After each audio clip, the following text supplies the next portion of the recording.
Welcome to my video series covering the stories of classic Doctor Who. We reach Serial 4 of Season 1 with Marco Polo.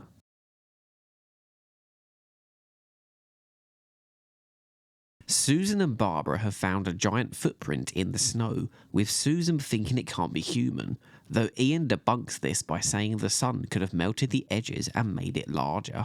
He deduces that they could have finally returned to Earth, being at the, quote, roof of the world. The TARDIS has malfunctioned, stranding the four travellers with no means of food or heating. In search of anything that could help them, Ian and Barbara come across a ravine. Barbara notices what she thinks is an animal and shouts out for Ian, who only believes her after they notice more footprints. Returning to the TARDIS, Ian informs the Doctor of their discovery, telling him that the footprint was from a fur boot. Suddenly, Susan screams out as a man is seen spying on them. The man runs away, but the four travellers quickly pursue after him. Having followed him, the four encounter a group of people, with the group leader, Tagana, who assumes they are evil spirits taking the form of humans and that they should be killed. However, another member of the group convinces them to not kill the travellers. The travellers are taken to a nearby tent, where they place a sickness-ridden doctor down, with a girl called Ping Cho providing him with some soup. Barbara informs Susan that the individual who saved them is a European, after Susan notices he seems different to the other members of the group. Barbara has figured out that the individual's name is Marco Polo, with the four travellers introducing themselves to him. Marco states that they are travelling to Shangtu, but does not recognise the name China, instead calling it Cathay. The Doctor inquires as to where and when they are.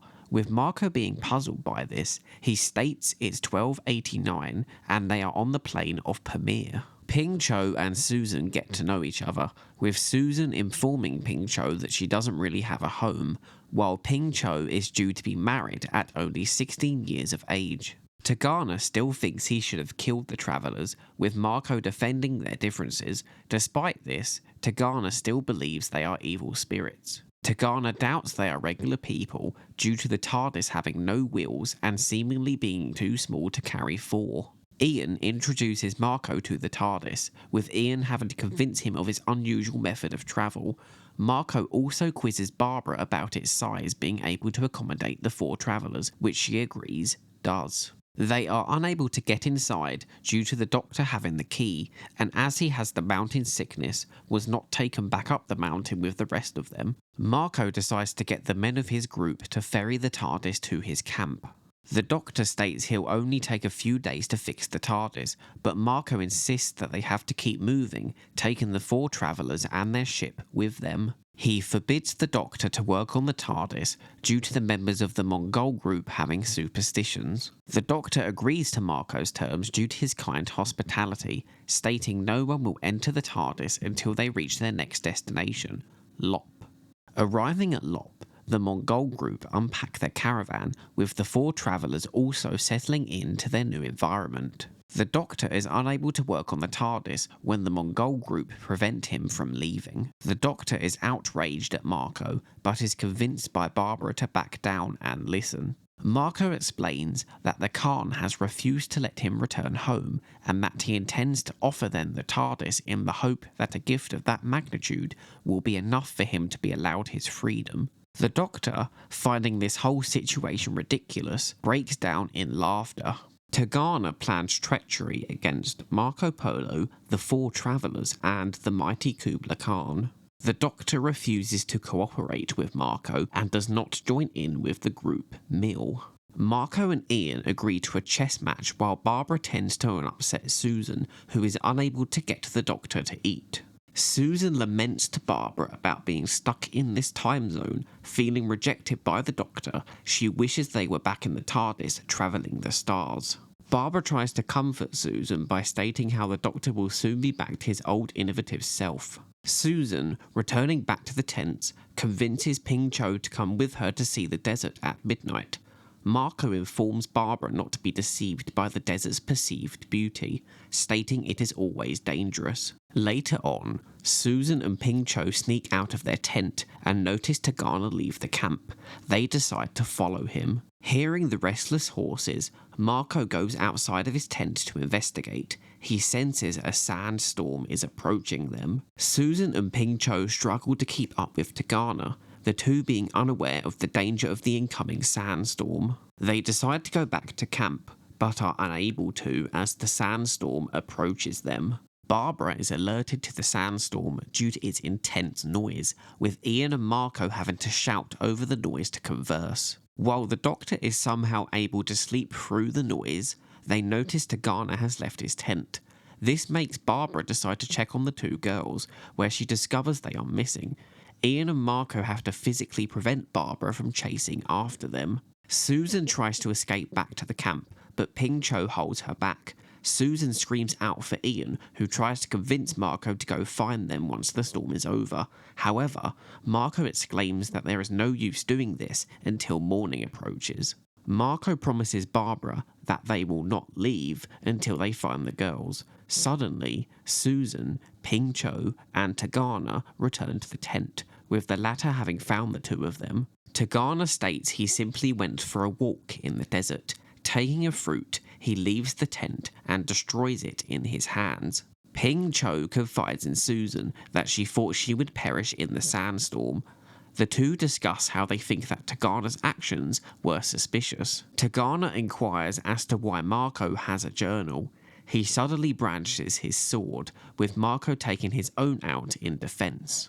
Tagana, having tested Marco's reflex, leaves Marco alone with his journal. Tagana lures a guard away from the supply wagon. He sabotages the camp's water supply, letting it spill out all over the desert floor. The morning after, Marco shows Ian the sabotage. Marco assumes this was simply caused by bandits, with the bandits wanting them to be weakened before they steal their other supplies. The group have to ration their water in order to complete their journey, with Marco agreeing with Ian that they must travel to the nearest oasis. Tagana doesn't agree and gets into an argument with Marco having to remind him of who is in charge of the caravan. Several days later, the group's water rations are running thin. The doctor asks Marco if that's the only water they are getting, with them having now run out until they reach the oasis. Tagana states he will travel to the oasis on his own and bring back water to the rest of the group. Marco asks him if he is sure, with him stating his horse is the strongest out of all of them. Tagana wants them to wait behind, but Marco disagrees and states they will follow behind instead. Tagana leaves while the doctor collapses due to exhaustion. Barbara tries to convince Marco to let the doctor rest in comfort inside the TARDIS. He reluctantly agrees as long as Ian and Barbara stay behind. Ian states that the doctor won't last another 24 hours without water. In fact, none of them will, with their fate resting with Tagana. At the oasis, Tagana drinks water and then selfishly spills it out into the sand. The group wonders why he is taking so long to return. In the TARDIS, the Doctor and Susan are asleep, when suddenly the Doctor is awoken by dripping water. The two quickly collect it. Susan and the Doctor reveal to the group that condensation has caused the creation of water. Marco doesn't understand and thinks they lied, keeping water to themselves. Ian has to explain condensation to Marco, with Marco wanting them to drink it to prove it. The group reach the oasis.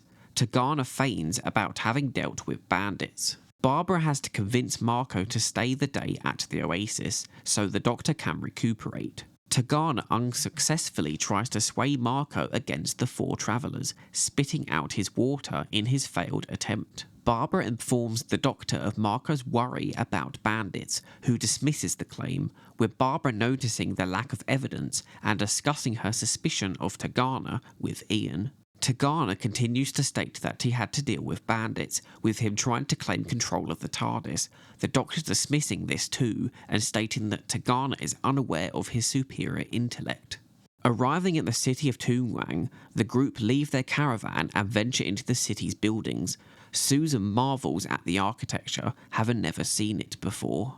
The group discuss the Cave of 500 Eyes. The Doctor hopes to work on the TARDIS during their stay. Thinking he can sneak into the TARDIS, Ian wonders how he can get into the TARDIS when Marco has the key, but the Doctor reveals he had made a second key over the course of the previous nights. Barbara tries to tell Ian about something suspicious with Tegana, but is interrupted as the group gather round as Ping Cho begins to tell a story about Aladdin. Following Ping Cho's story, Barbara notices Tegana quietly leave. Tegana meets with 2 Mongol agents within the Cave of 500 Eyes. Here they inform him that the Nogai are forming an army. Tegana informs them of the Doctor, who he regards as a magician. Barbara has followed Tegana, with one of the Mongols having noticed her presence. They take her prisoner.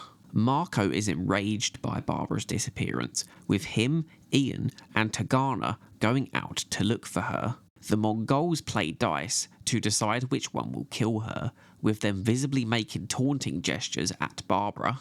Susan and Ping Cho discuss with the Doctor about Barbara probably being in the Cave of 500 Eyes. The Doctor tries to get Susan and Ping Cho to stay behind, but they won't let him go alone. Tegana is informed of the Doctor travelling into the cave, almost killing his informant in a rage. Ping Cho notices Barbara's handkerchief on the floor, with Susan screaming out her name, but Barbara is unable to respond as she has a knife up against her throat. Susan screams out in horror as she sees the eyes on one of the cave's faces move. Marco and Ian are informed of the others going to the Cave of Skulls, with the 2 deciding to go after them. The Doctor dismisses Susan's claim of the eyes moving, while Tegana appears, wondering why they are in the caves, with the Doctor showing him Barbara's handkerchief in response. Tegana states it's not wise for them to stay in the caves due to evil spirits, but the Doctor isn't afraid of ghosts. The Doctor and the girls hear Ian calling out for them and respond. Ian and Marco investigate the moving eyes, with Ian confirming they did indeed move. Ian also notices that there is actually a door behind the face. Pushing the door open, Susan screams as she notices Barbara having a knife held to her neck. Marco and Ian quickly overpower the Mongols and rescue Barbara. Ian comforts Barbara as they return back to the city. Tegana wonders why Marco won't just let the 4 travellers leave, but he feels like he owes them after he took the TARDIS away. Tegana tries to plant seeds of doubt into Marco's head about them. Barbara explains herself, with Tegana denying having any involvement. Marco forbids Susan and Ping Cho from sharing quarters, separating them. The caravan plans to move on towards Su Chao, Kang Chao, and Sang Tu, though the Doctor's progress on the TARDIS repairs have been slowed. While Barbara thinks it's a shame that Ping Cho and Susan have been separated, the Doctor doesn't trust her after she discovered the Doctor's newly made TARDIS key.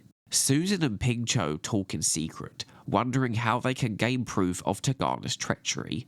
Ping Cho laments on the fact that Susan will be leaving soon due to the repairs on the TARDIS being nearly complete. Arriving at Sinju Way Station, Tegana gets permission from Marco to go into town. Ping Cho figures out that she can get proof of Tegana's lies. Informing Marco of this, she states to him how can he know of the secret passageway within the cave. Unfortunately, Marco doesn't believe this, calling it a reckless accusation. Tegana continues to plot against the others. Having another meeting with a Mongol in secret, he plans the deaths of Marco and the Doctor. The Doctor and Barbara head for the courtyard. Sneaking towards the TARDIS, they have to hide in the shadows when they spot a guard. The Doctor enters the TARDIS as Tegana appears. Barbara goes to find Ian as Tegana watches on. Barbara informs Ian and Susan of the situation, and Ian decides to investigate. Ian formulates a plan that will hopefully reveal Tegana's treachery. He talks to Marco, who has started to believe Tegana's seeds of doubt. Tegana informs Marco that the Doctor is inside the TARDIS. This enrages Marco, who asks Ian to confirm this. The 3 decide to wait outside the TARDIS until the Doctor comes out of his ship. The Doctor exits the TARDIS as Ian quickly shouts at him to lock it. Tegana assaults the Doctor, stealing the second key from him. but the Doctor states he needs not just the key to enter, but knowledge too. The four travellers are held by Marco's guards. Marco seizes the TARDIS from the four in the name of the Kublai Khan. Marco, imprisoning the travellers for the rest of the journey, has set up another tent to keep them separate. Ian, in anger, throws a plate on the floor, with Barbara having to calm him down. The TARDIS is ready to leave, but the four are unable to get to it, with Marco having both keys. The four plan to capture Marco and take him hostage. Outnumbered by day, they decide to wait till night, when there is only a single guard. Using his smashed plate, Ian cuts himself out of the tent, the Doctor stating once he's finished with Marco, he will want them all to leave anyway. As Ian goes to subdue the guard, he discovers the guard is already dead, having a knife in his chest. Ian returns to the tent and informs the others, with them deducing that bandits were on the verge of attacking them. They notice Tagana, who is brandishing a torch. Ian quickly slips away in a bid to inform Marco. Informing Marco, they both return to the others, with them informing Susan to stay in the tent and to make sure that Ping Cho is safe. Marco gives the Doctor and Ian swords in an effort to protect themselves. Tagana tries to state that the travellers killed the guard to manipulate the situation in his favour. Marco notes how the Doctor has deceived him before, so won't go into the TARDIS as the Doctor has suggested, but they instead will fight. Something the Doctor doesn't think is enough. Ian plans to use bamboo and fire to outsmart the bandits. Ian confirms to Marco that they did plan to escape, as he thought it was the only thing they could do. Both of them regard the TARDIS as important in different ways, wishing they could properly explain it to each other. The Doctor sleeps as the pair set up the bamboo trap. Tagana still denies the existence of any bandits. He is quickly proved wrong when they all hear a noise and they have to wake up the Doctor. As the bandits approach, they break out into a fight, while Barbara, Ping Cho and Susan hear the commotion from inside the tent. One of the bandits enter the tent, but is scared off by the bamboo explosion. The Doctor, however, thinks the reason they left is because their leader was defeated. The four travellers think that Marco should thank them for saving his life. Marco makes them promise not to attempt another escape, but they won't accept, with them merely just becoming Marco's prisoners instead of the Kublai Khans. The travellers deduce that Tagana was in league with the bandits and try to figure out exactly what Tagana's goal is in all of this. Marco is keeping the TARDIS key safe in his journal, something that Ping Cho notices, with Marco making her swear to secrecy. A rider from Sang 2 wishes to speak with Marco, providing him a sealed parchment, which is a message that has the Kublai Khan request his appearance immediately, fast-tracking the group's journey. Arriving at another way station, the Doctor wonders where the TARDIS is located. The TARDIS has been placed in the stables, with Barbara stating it's a bonus to be there as it's out of sight. Susan informs Ping Cho that without the TARDIS, she cannot return home. Ping Cho states she promised not to tell anyone about the keys, with Susan saying that no one will ask her. Ping Cho enters Marco's room. She picks up his journal and removes the TARDIS keys. Returning to Susan, she gives her one of the keys, hoping Susan can return home. Later on, the four travellers cautiously make their way back to the TARDIS. They have to be vigilant to not get caught by the guards. Ian has an idea and lures out the guard by acting drunk, trying to get the guards to drink himself. Before they can leave, Susan rushes back to say goodbye to Ping Cho. Ian, Barbara and the Doctor enter the TARDIS without her. Susan tries to make her way back, but can't because Tagana is in the way. The three nearly leave without Susan. They try to give her some time, but she is unable to enter the TARDIS when she is captured by Tagana. Ian exits the TARDIS and sees Tagana hold Susan hostage. He tries to negotiate her freedom, but Tagana demands the others also leave the TARDIS. Marco hears all the commotion and gets Tagana to release Susan. Ian pretends to be responsible for stealing the TARDIS key. Having stopped at an inn, Barbara and Ian converse about trying to convince Marco to give them access to the TARDIS. Barbara leaves as Marco enters, forcing him to converse about the TARDIS with Marco yet again. Marco won't change his mind, despite Ian explaining the full truth about them being from another time, and the TARDIS being their only way back. Marco finds it hard to believe that such a thing exists, despite having his mind opened to a bunch of other things. Marco tests Ian on exactly where he found the TARDIS key, knowing that he was lying to protect Ping Cho, being disappointed that Ian is capable of lying, hence why he doesn't believe Ian's story about being from the future. Ping Cho sneaks away from a sleeping Susan, with the others having no idea where she is. Susan assumes she has decided to try and get home, despite it being 1,000 miles away. Ian decides to go looking for her, Barbara stating that Marco should not underestimate him, something Tagana nefariously agrees with. Ping Cho tries to gain a place on another caravan, not realising that Kuiju has scammed her. Ian arrives and Ping Cho tries to protest that she can't marry a man of her senior, but Ian has promised Marco to find and return her. Ian realises that the TARDIS has been stolen. Tagana argues with Marco exclaiming that Tagana must accompany him to prevent war. Tagana states that Ian knows where the TARDIS is and is lying. He tries to gain favour with Marco by saying he will find both the TARDIS and Ping Cho. Tagana further states that Ian has performed a misfortune by not returning, but Barbara replies that he needs more time. They all argue about Ping Cho's arranged marriage. Barbara states she opposes it, but Marco says that Ping Cho has approved it herself. Ian and Ping Cho plan to find the TARDIS, while Marco has arrived at the Summer Palace in Sang-Tu and is awaiting the Khan. Barbara and Susan marvel at the palace's beauty. The Doctor protests to bowing to the great Kublai Khan. The Doctor tries to kneel, but is unable to bend his back enough. The Khan, who is also in pain, argues with the Doctor. The Khan inquires as to where Tagana is. Marco states he is en route with Ian and Ping Cho. The Khan is angry that he is not already there. The Khan wants them all to travel with him, but the Doctor protests to having to ride on another horse. The Khan requests in the meantime that they find suitable accommodation for his guests. The Doctor and the Khan bond over their old age, amusing Susan as they stumble out of the room. Barbara doesn't want to leave without Ian and Ping Cho, but Marco tells her that they simply have no choice. Ian and Ping Cho are still trying to find the TARDIS. They encounter Kuiju, who robbed Ping Cho earlier.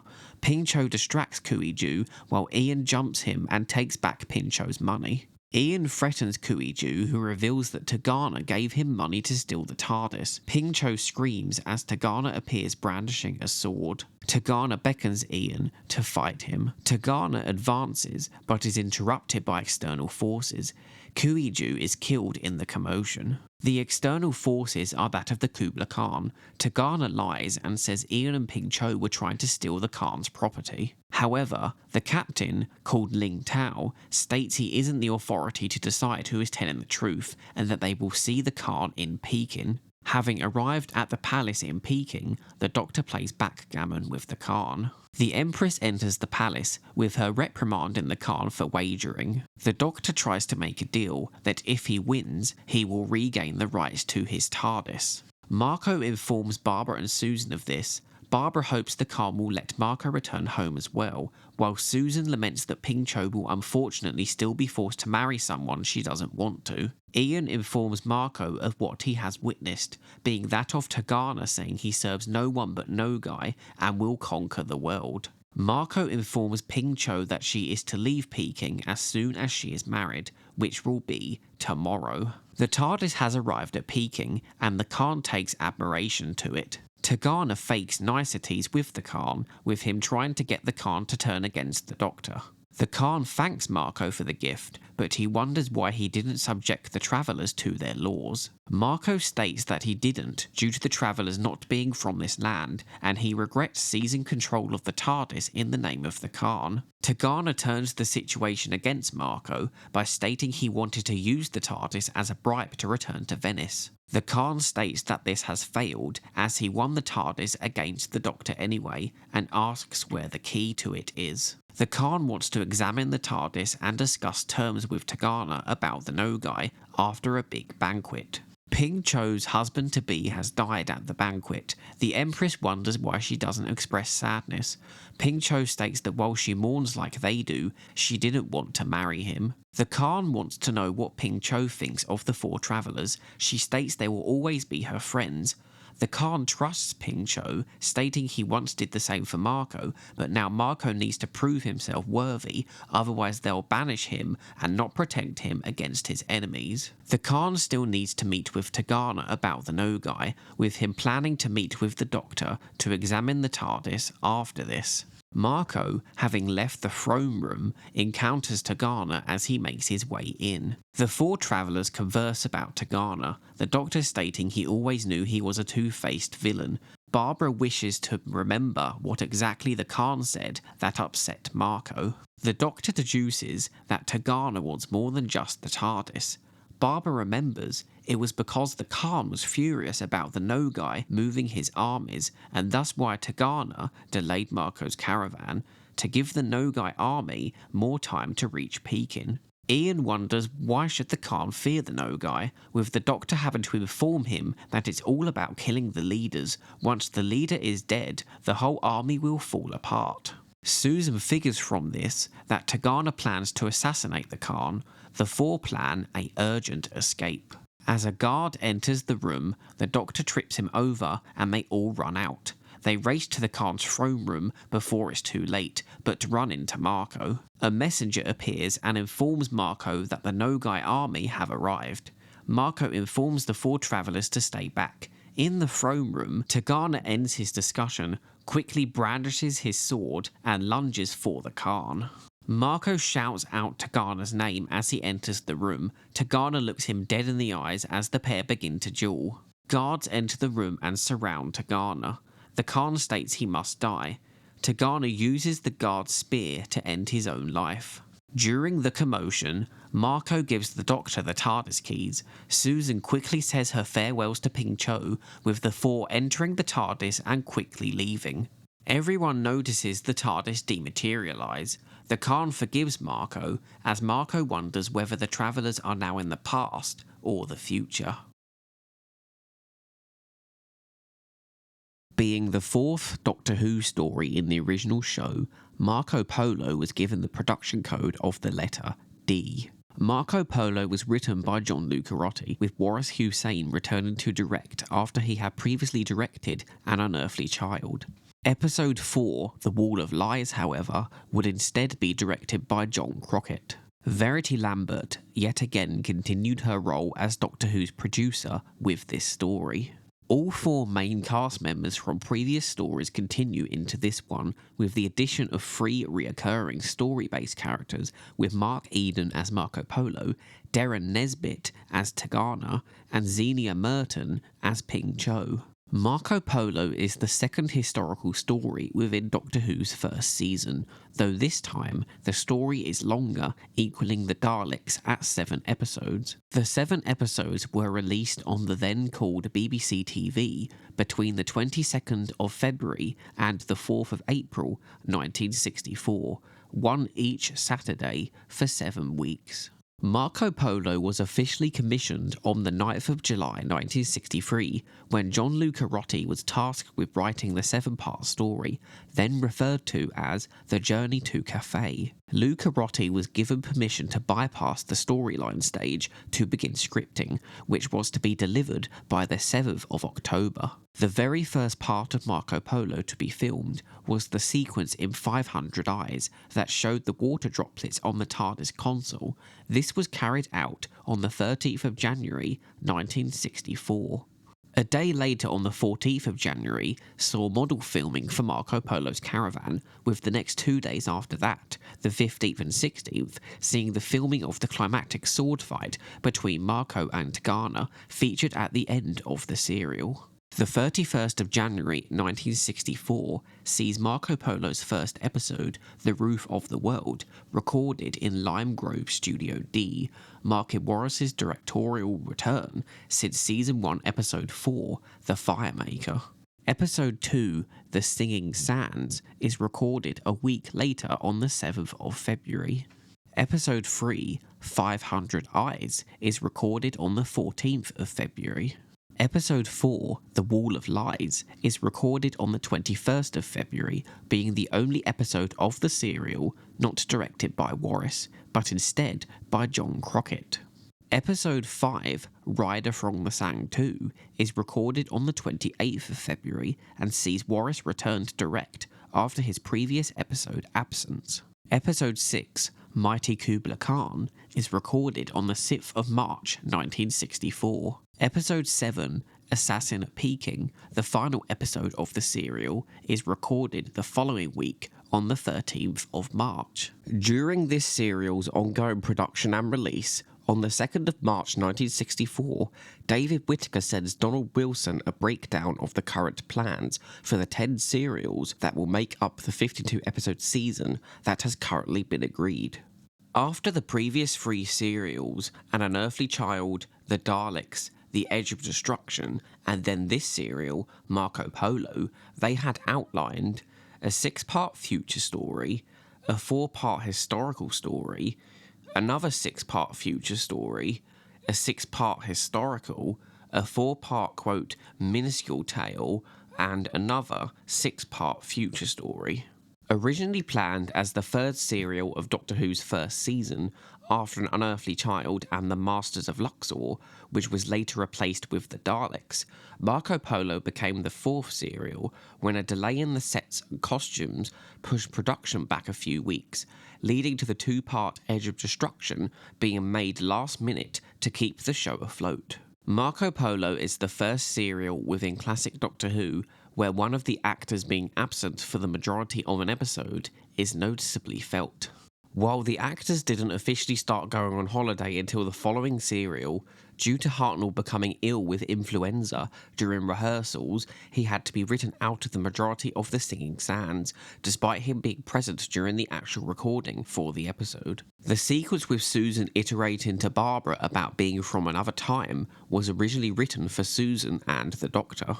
Marco Polo seems to be the first planned story for Doctor Who that survived all the way to production without being replaced by another, besides being delayed by 2 weeks, as both An Unearthly Child and The Daleks replaced other initial ideas for the show's starting 2 serials. Marco Polo's narration was added to tie into the fact he had a journal, with the original idea apparently being for the narration to be carried out by the main members of the cast. The working title for episode 3 was The Cave of 500 Eyes. This went as far as being used as the title for the episode at the conclusion of episode 2, The Singing Sands, before getting shortened to just 500 Eyes come broadcast. Marco Polo marked the first time Doctor Who was featured on the Radio Times cover, though this annoyed William Russell when it was decided they'd show a picture of Mark Eden, Darren Nesbitt and William Hartnell instead of a piece showing all 4 of the main cast. William Russell was also apparently annoyed by there being an addition of 6 extra minutes of scenes added to the Wall of Lies at the last minute. This led to the main members of the cast being given a higher level of script approval for future stories. Head of serials Donald Wilson would also watch the series production carefully to make sure that William Russell was fully utilised after he was dissatisfied with script rewrites that lessened his role. The character of Kuiju was only named in the end credits for the 3 episodes he appeared in. His spider monkey was difficult to work with, according to Carol Ann Ford. This serial was Carol Ann Ford's favourite, as well as William Hartnell's, according to his wife Heather. Marco Polo is the first of 3 stories that John Lucarotti wrote for the show. Marco Polo is also one of the rare 7-parters from classic Doctor Who, alongside the previously mentioned Dalek serial featured earlier in the season. Future 7-part serials include one from Season 4 and the majority of Season 7, with 3 out of its 4 serials totaling to 7 parts each, showing that the 7-episode format overall wasn't something that the existing production team going forward really favoured that much, with them instead settling on mostly either 4 or 6-parters.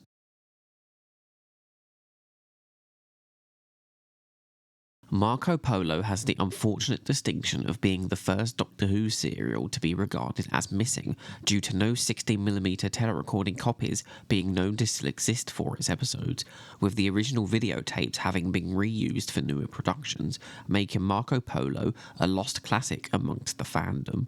While there are many future partially missing serials that have some surviving episodes, unfortunately, Marco Polo is missing all 7 of its episodes, with there also being no surviving clips for the episodes either. Interestingly, out of all serials with missing episodes, Marco Polo has the distinction of having the most known telerecording copies to have previously existed, with there being a total of 9 documented, with these copies being sent between different countries, with up to 25 countries potentially having shown this missing serial. This makes it extra bizarre that none seem to have survived compared to other later missing serials that somehow have had missing episodes turn up. Based on numbers alone, this makes Marco Polo the most likely serial to have at least 1 episode in the hands of private collectors, and hopefully at some point in the future they might be willing to reshare parts of this lost classic with the world. Though while none of the episodes are known to exist in their original format, other elements of this story survive. All 7 episodes have their audio accounted for, with David Holman being the one to provide the highest quality recordings, audio being something that thankfully survives for all 97 missing episodes in varying levels of quality. Telesnaps, basically what we'd now call screenshots, exist for 6 out of the 7 episodes of Marco Polo, with there being a different amount per episode. Unfortunately, Episode 4's telesnaps, which there is documentation of to prove they exist, are themselves missing, meaning we have no surviving visual elements of the Wall of Lies. These telesnaps were usually ordered by actors and directors so that they'd have a documentation of their work. Thanks to them, as well as other available production imagery, we have a glimpse into how missing serials looked. While not every missing serial has these telesnaps, thankfully most of them do. These 6 episodes of telesnaps were found in 2004 in the collection of director Waris Hussein, which explains why episode 4 wasn't included in this batch, as he did not direct it. There are also telesnaps that exist for episodes that are deemed as surviving, due to their existence as 60mm telerecording copies, though these are less sought out due to their episode's surviving status. Sadly, this is not the only John Lucarotti serial from Doctor Who to be entirely missing with no surviving footage, as his Season 3 serial, The Massacre, is in an even worse condition, where we have no telesnaps for the actual episodes, with only production imagery and audio recordings surviving.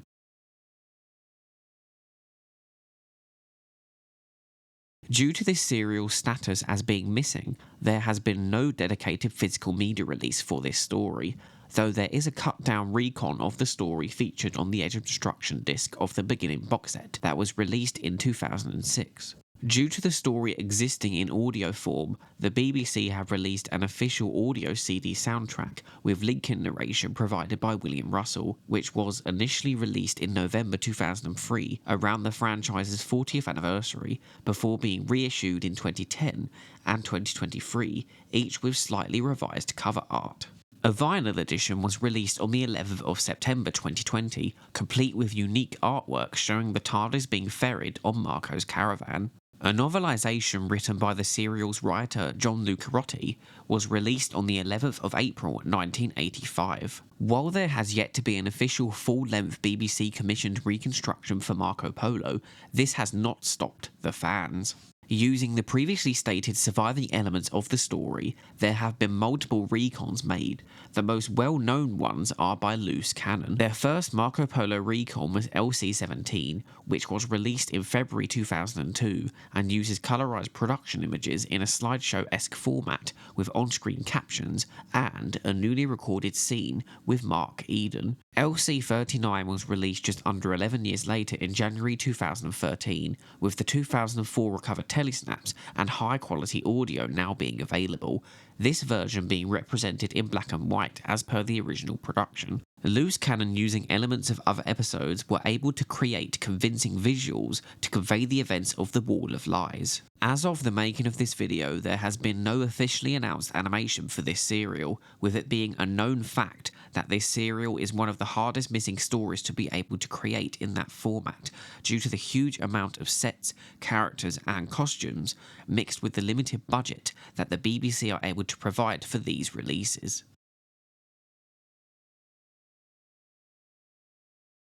Due to this serial's missing status, it was the last one of season 1 that I watched when I first watched classic Doctor Who. I am so glad I didn't completely dismiss this story because of its missing status, and wish I watched it in between The Edge of Destruction and The Keys of Marinus as it released. I remember thoroughly enjoying it when I eventually did get around to watching it via the loose cannon reconstruction, with each episode making me want to continue watching it, despite it being a harder watch than surviving episodes due to the previously stated slideshow-esque format. The behind-the-scenes images show how extensive the BBC's historical costume and set designs were, with this story being one that would have had a very unique vibe had it been made in colour.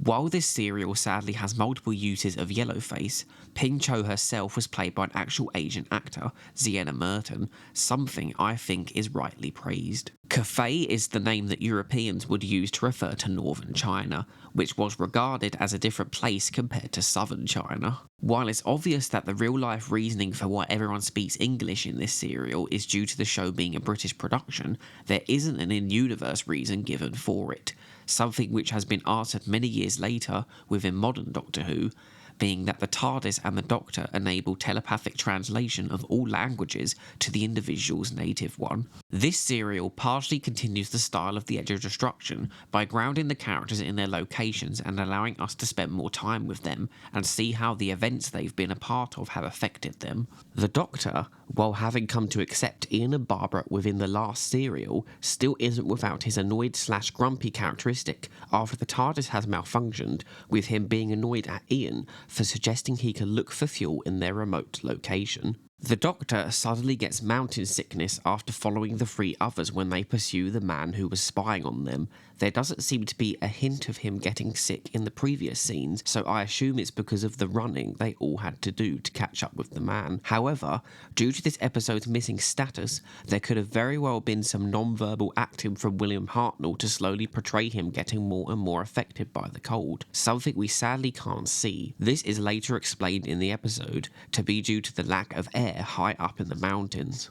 The Doctor again mistakes Ian's surname, calling him Charlton, with his chuckle afterwards making it seem plausible that he is now doing it on purpose as a joke. Barbara takes on the role of informing the audience and Susan of the history of Marco Polo, with this utilising her existing characteristic of being a history teacher, something I think is much better utilised here than it was in An Unearthly Child, where they seem to mostly forget this trait, and instead just had her continuously frightened at their prehistoric situation. Susan is thus used as the audience surrogate for this serial, with her even using some phrases that are too modern for the setting, with her having to explain to Ping Cho the meaning of fab. An interesting and unique element of this serial is Marco Polo's narration that we hear throughout the episodes, getting insight into his mind and thus what he's thinking. My most remembered part of the serial is at the end of episode 1, where the Doctor breaks into hysterical laughter after Marco decides to take his quote, caravan. To me, this is a key moment for Hartnell's Doctor in showing us he is more than just the grumpy old man people see him as in An Unearthly Child.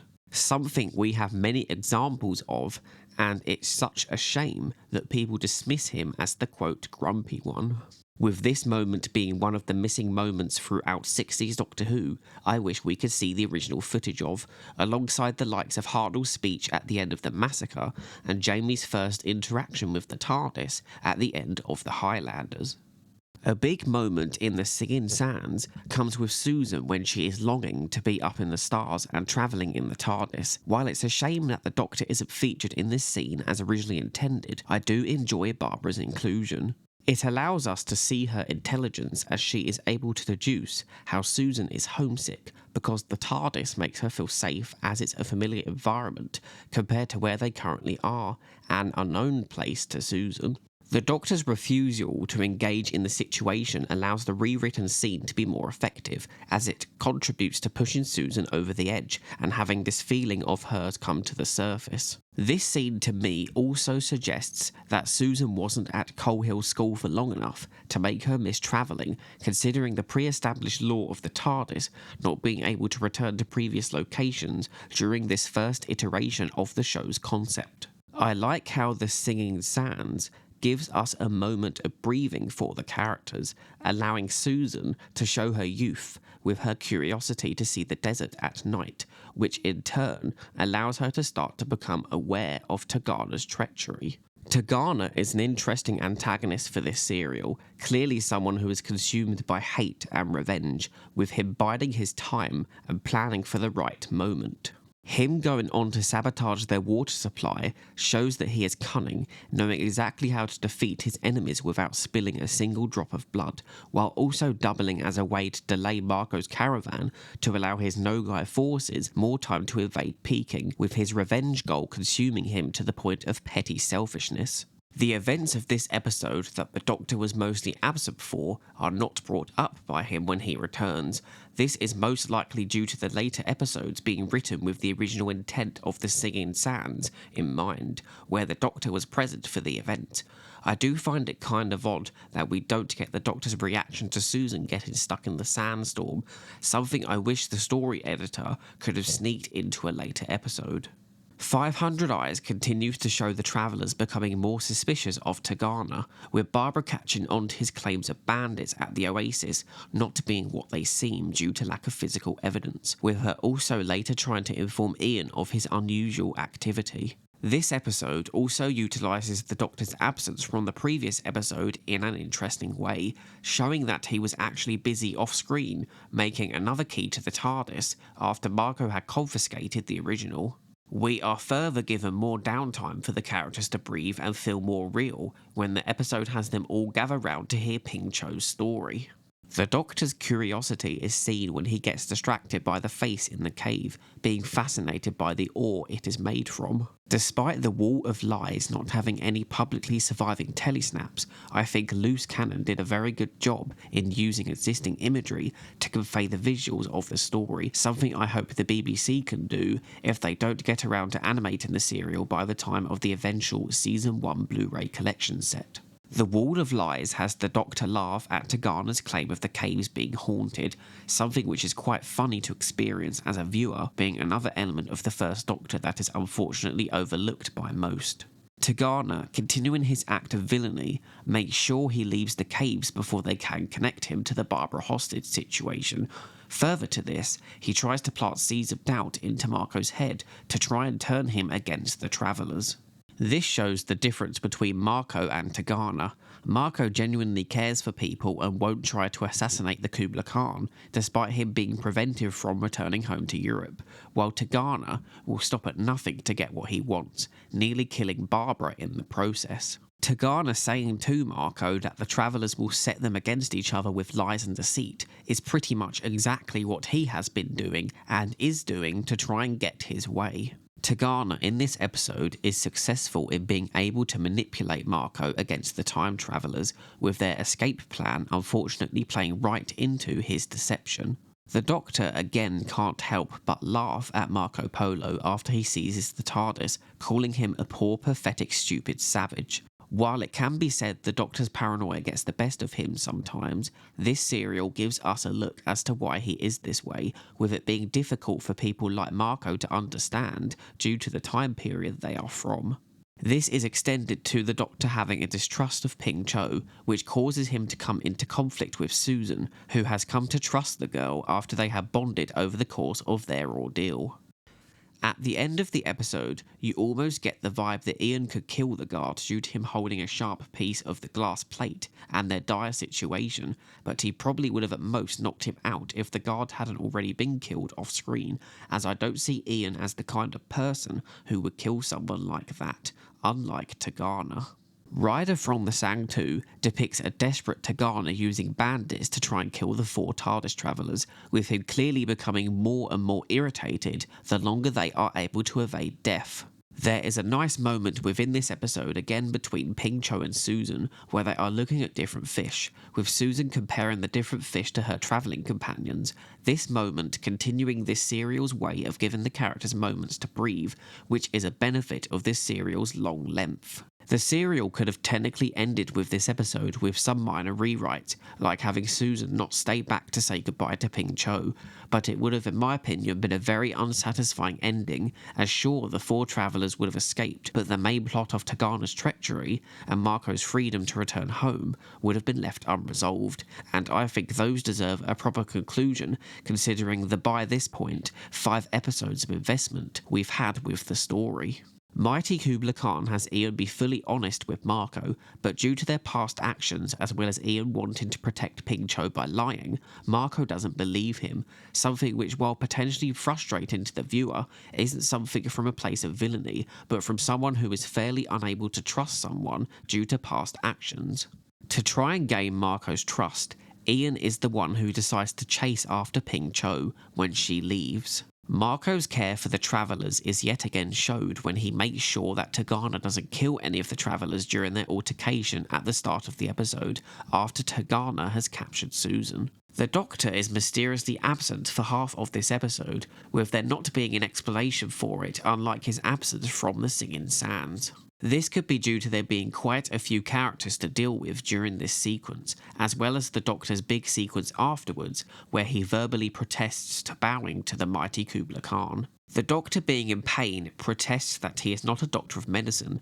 He has yet to become the doctor of everything, as his modern incarnations have stated. Assassin at Peking shows an example of a character other than the Doctor briefly mess up his lines, that being Ling Tao, who says, quote, Marco Polo.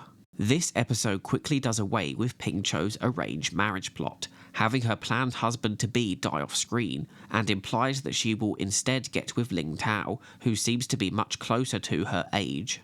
Marco admits to Tagana that he underestimated him, but Tagana, ever the selfish villain, has to have the last word, saying that no, he overestimated himself, telling Marco to his face how little he thinks of him. I feel like these two, had they not been slowly working their own individual agendas for and against the Kublai Khan, that they probably would have fought each other much earlier in the story, as you can feel a level of hostility between them as early as the Singing Sands. The scene of the 4 travellers figuring out what Tagana's game is reminds me of the ending of The Brink of Disaster, with the Doctor and Barbara conversing and figuring out what Tagana's plan was. I enjoy seeing Barbara being involved in these intellectual discussions, this having her come a long way than being the one who kept falling over in the prehistoric times, as featured in the first serial, An Unearthly Child. Tagana's selfishness lasts to the very end, robbing the Khan of ending his life by doing it himself. You could describe Ian and Tagana as the angel and devil in Marco's ears.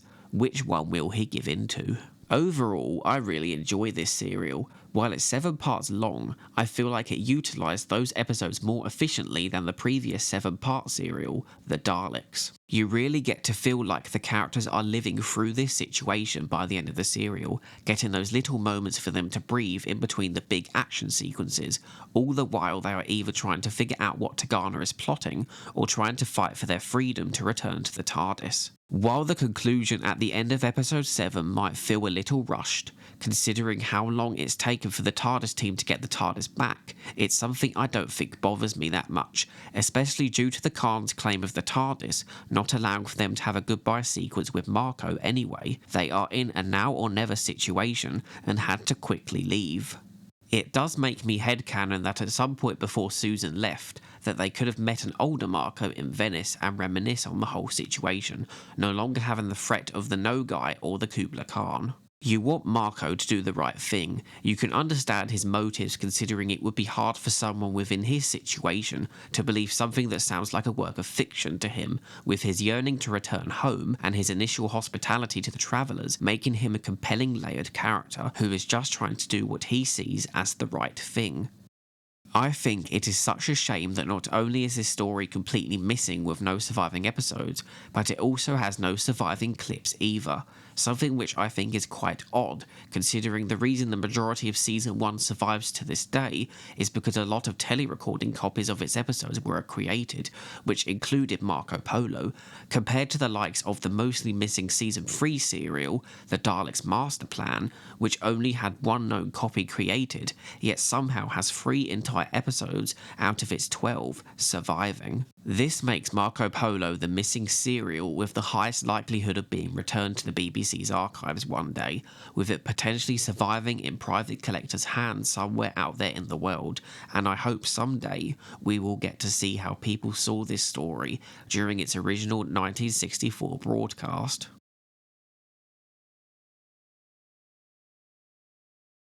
I now have an active channel membership available. This will grant you exclusive perks like emojis in the comments, usernames listed in my outros, and updates to what's coming next posted exclusively for members in the community tab. But the best feature is you get 5 days early access to new videos and you will be supporting me at the same time. To find out more, you can click the join button on my channel page. Thank you to anyone who considers becoming a channel member. Thank you for watching. Please see the video description below for interesting links, sources and credits. And if you enjoyed the video, please like, subscribe and comment. Until the next time, goodbye.